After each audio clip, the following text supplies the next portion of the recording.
Chapter 1 Practice Problems. Given the 2 points 5, -1, and 2, 4, find the following. So recall that the midpoint can be found by using this formula, and y1 plus y2 divided by 2. So we can call these points x1, y1, x2, y2.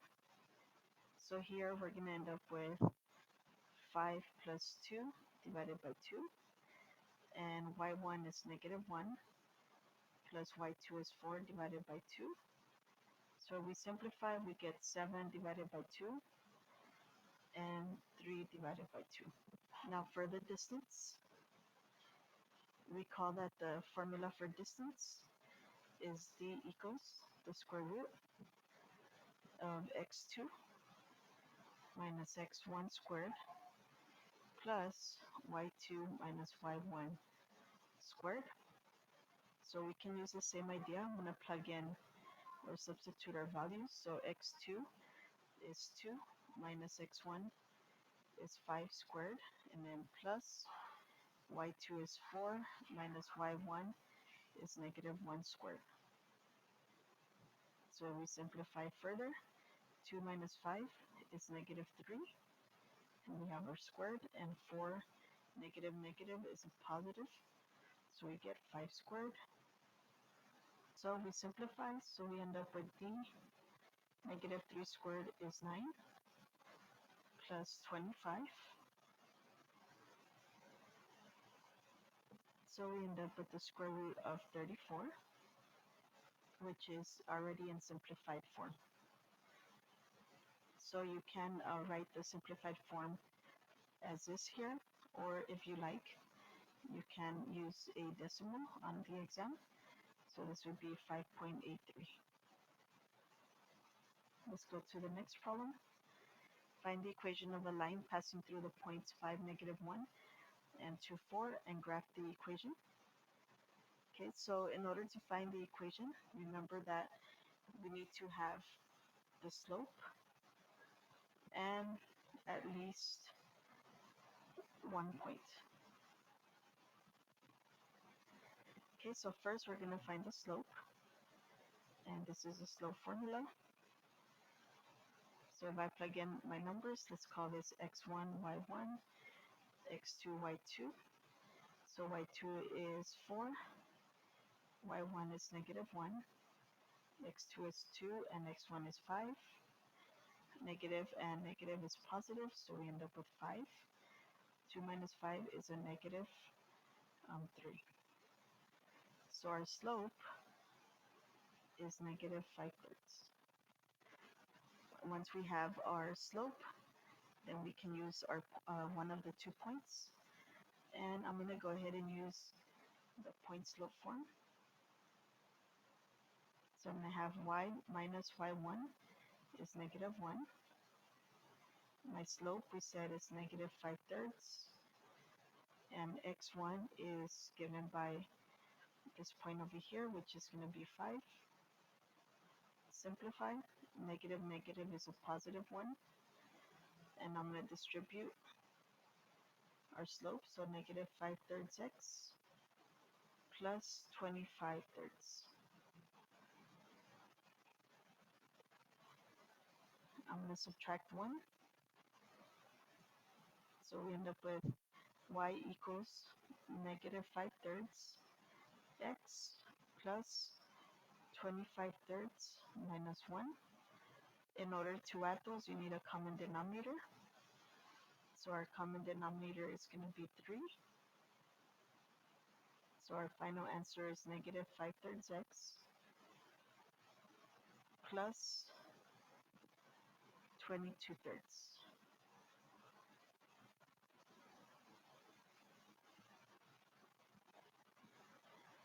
Equation 3 says find the equation of a line. Use the equation of a line in question number 2 to find a line that is perpendicular and a line that is parallel and passes through the point 1, 4. So we want to use this equation and this point. So let's look at the parallel line first. Since it's parallel, we know we're going to use the same slope. So if I look at my slope in this equation right here, then my slope is negative 5/3. So we're going to use the same slope. And then we're going to use our given point, which is 1, 4. So we can use the same point slope formula. So I'm going to plug in my y, which is 4, my slope, which is negative 5/3, and then my x1 is 1. Simplify. So we get negative 5/3 x plus 5/3. We're going to add the 4 on both sides.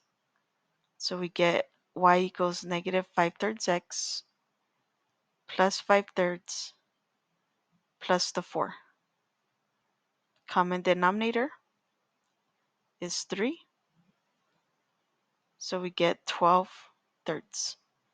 So 4 times 3 is 12. And then 1 times 3 is 3. So our final answer is y equals negative 5/3 x. 12 plus 5 is 17. So this would be our answer.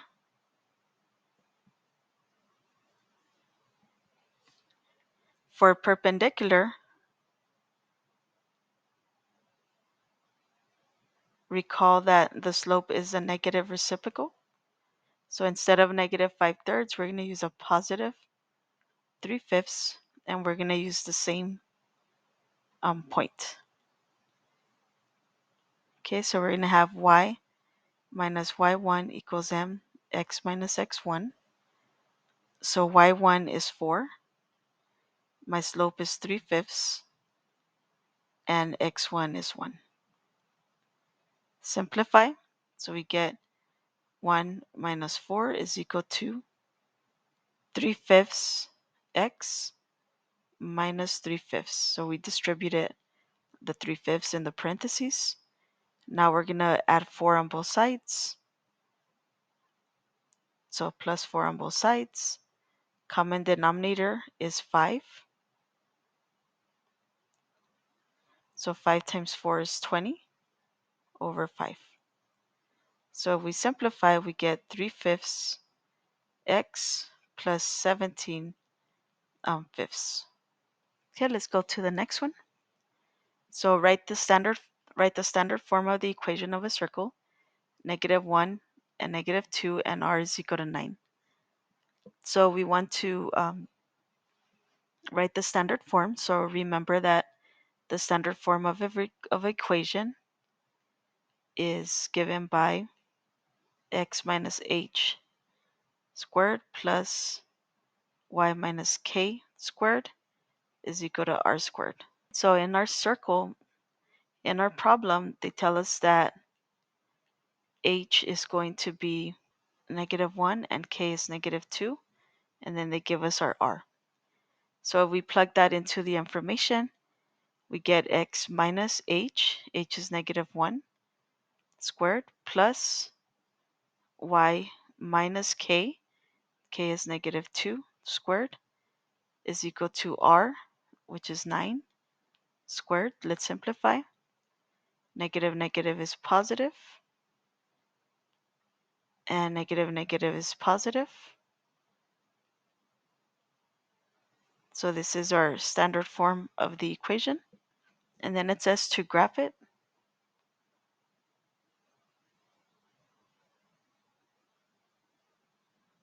So to graph the circle, we plot in the center first. And then from that center, we're going to go up 9, left 9, right 9, down 9.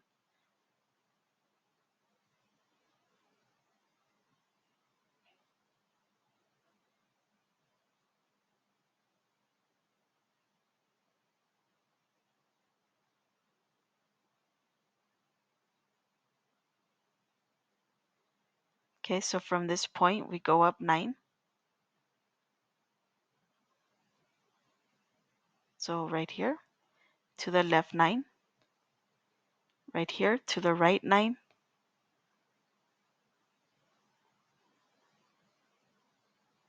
So right here and down 9. And then we sketch our circle. And so that would be our graph. Okay, question number 5, evaluate the function at a given value. So here they tell us that x is -1. We want to input it and see what y is going to be. So for a, we're going to have f of -1 is equal to 3 times -1 cubed minus 2 times -1 squared plus 5. If we simplify, we end up with -1 cubed is negative times 3 is -3. -1 squared is +1 times -2 is -2 plus 5. So -3 plus -2 is -5 plus 5 will give me 0. So f of -1 is equal to 0. And let's try the second one. So for the second one, we're going to input 0. So f of 0 is equal to 3 times 0 cubed minus 2 times 0 squared plus 5. And so that's just going to come up to 5. Okay, let's go to the next problem. Number 6. So number 6, the first question they give us. So first of all, on the test, this will have some tally marks here so that you know exactly what these numbers are.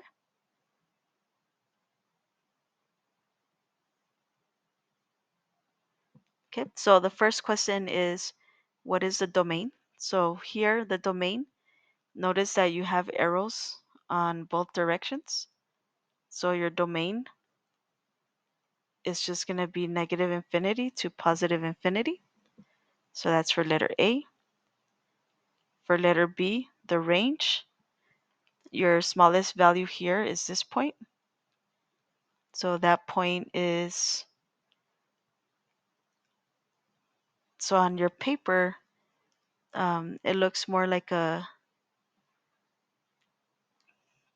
well, let's just say let's assume that it's a 4 here. But again, this would be more obvious on your test. So you have a -4 to +infinity.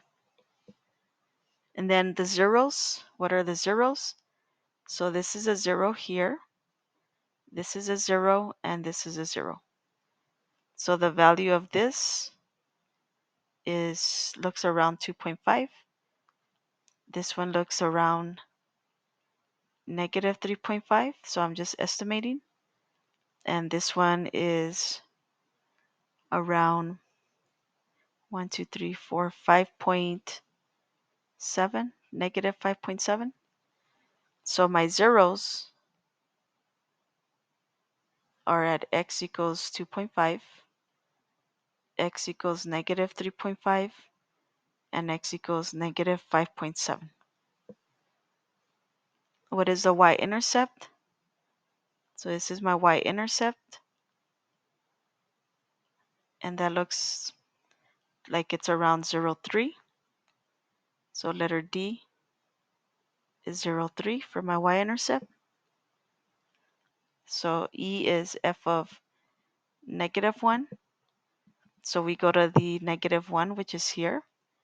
And if we go up, it's going to be around to 1.5, positive 1.5. Is the graph even, odd, or neither? So in order for it to be even, it has to have y-axis symmetry. In order for it to be odd, it has to have origin symmetry. So in this situation, if we look at the graph, it has neither.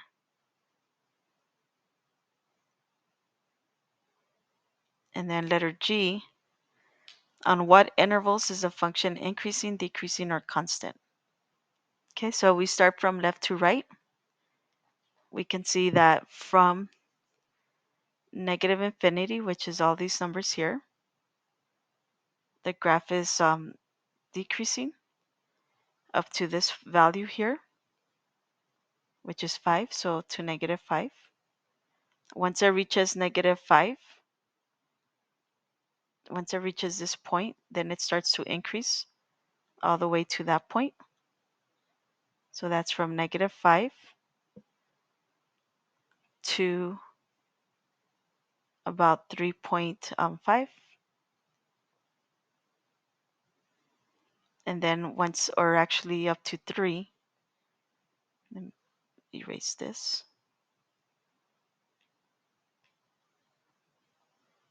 right? So it's increasing all of this till it gets to 3. And then from -3,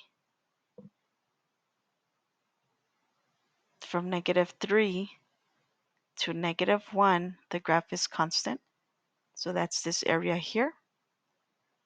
And then from -1 to about 1, like about right here. So this area here, it's increasing. And then from 1 all the way, this part of the graph goes from 1 to this number, which is 4. So from 1 to 4, the graph is decreasing. So that is to say from here to here, the graph is decreasing. And then it's going to increase from 4 to 5, right? So from here to here, the graph is increasing. And then it's going to remain constant from 5 to infinity. So again, on the exam, you'll be able to see the graph a little bit more clearly. Determine whether each function is odd, even, or neither. Okay, so what the shortcut to do this is by looking at the exponents. So if they're all even and you have a constant term, then this is going to be an even function. If they're all odd, then that's going to be odd. So here I have odd, odd, even, and this is a constant. So if you have a combination, then that is neither. Okay, so if you had a function that was all odd exponents with a constant, then it's also neither. Okay. Number 8, find the domain of each function. So this is a line. There's no fractions, no square roots, no logarithms. So the domain is -infinity to +infinity. Letter B, you have a fraction. So to figure out the domain, we set the denominator equal to 0. So we get -5. So our domain is going to be from -infinity to -5, union -5 to infinity. So it's all real numbers except for -5. Now letter C has a square root and it has a fraction. Let's do letter D first. Letter D, you have a square root. So we take the radicand, x minus 3, set it greater than or equal to 0. So our domain starts from 3 to infinity. So back to C, you have a square root, so you have to take care of that issue, which we did for letter D. And then you have x minus 6. So x minus 6 is in the denominator. So the domain can't can include 6. So your domain has to start at 3 to infinity. It has to start at 3 to infinity. Or it has to start at 3, but it cannot include 6. So we have to adjust our answer here. So it's going to go 3 to 6, union 6 to infinity. Okay, let's go to the next one.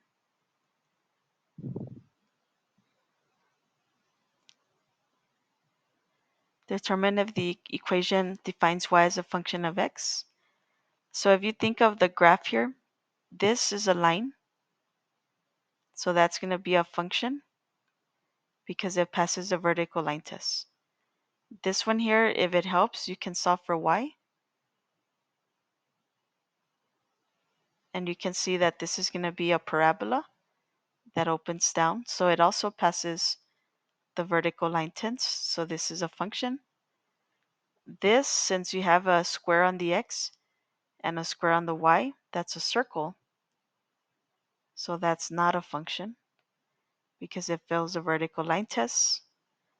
And then this one, since the y squared is squared, then you're going to have a parabola that's laying on its side. So that's going to fail the vertical line test, making it not a function. Or the other way that you can think of this is if you take the square root, then you get plus or minus the square root of x plus 4. So any value you pick for x, it's always going to give you two answers for y. Okay, now this last one is the square root of x plus 4. Here we didn't take the square root, it's already there. So remember that this graph is going to look something like this, which passes the vertical line test. So that's going to be a function.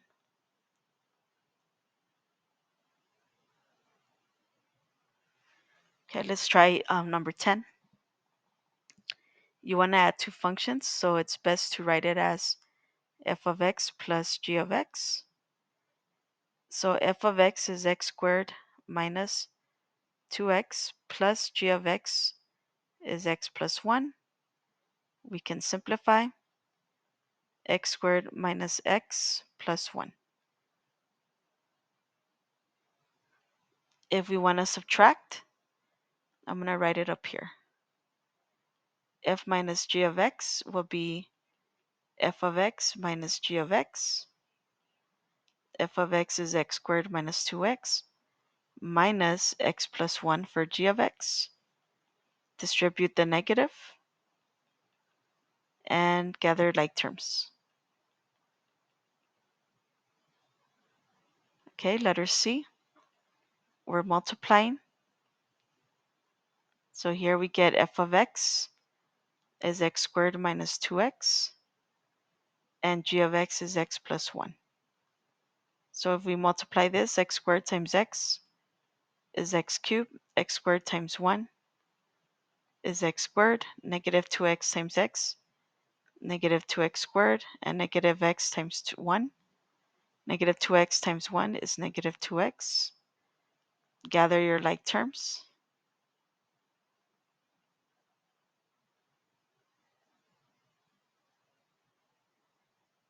Okay, letter D.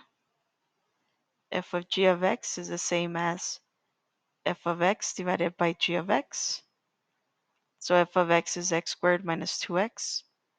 G of x is x plus 1. So I can't simplify, so that's going to be my answer. Now we need to find the domain. Since I have a fraction, I'm going to set that equal to 0. X is negative 1, so our domain is all real numbers except for negative 1. The composition, this is f of g of x. So that's going to be f of g of x. G of x is x plus 1. And then we plug in x plus 1 into the function f. So we're going to have x plus 1 squared minus 2 times x plus 1. So we can simplify. X plus 1 squared is x plus 1 times x plus 1. Distribute this negative 2. X times x is x squared plus x plus 1 minus 2x minus 2. Gather your like terms. So we get x plus x is 2x minus 2x is 0.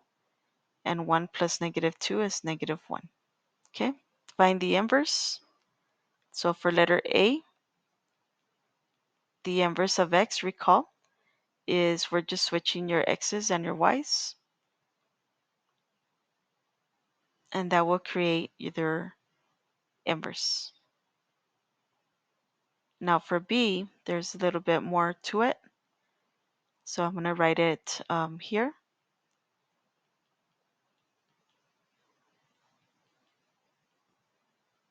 So first you change f of x to y. Then you switch the x and the y.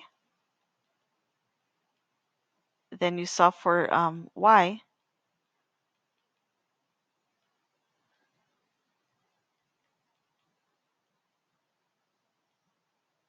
And last you switch y to f inverse of x.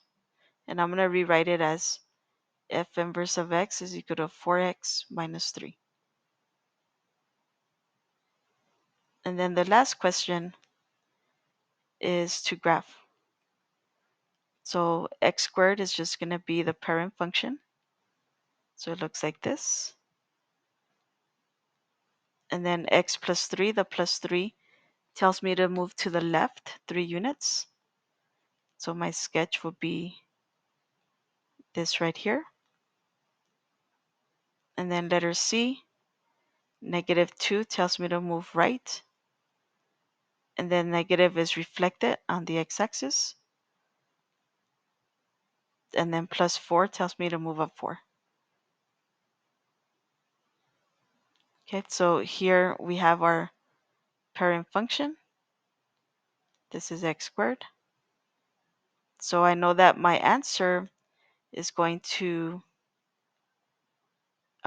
reflect. So it's going to be down because of the negative. But then I need to move it to the right 2 and up 4. So my final answer will be this graph in green. Okay, so those are the examples for this handout.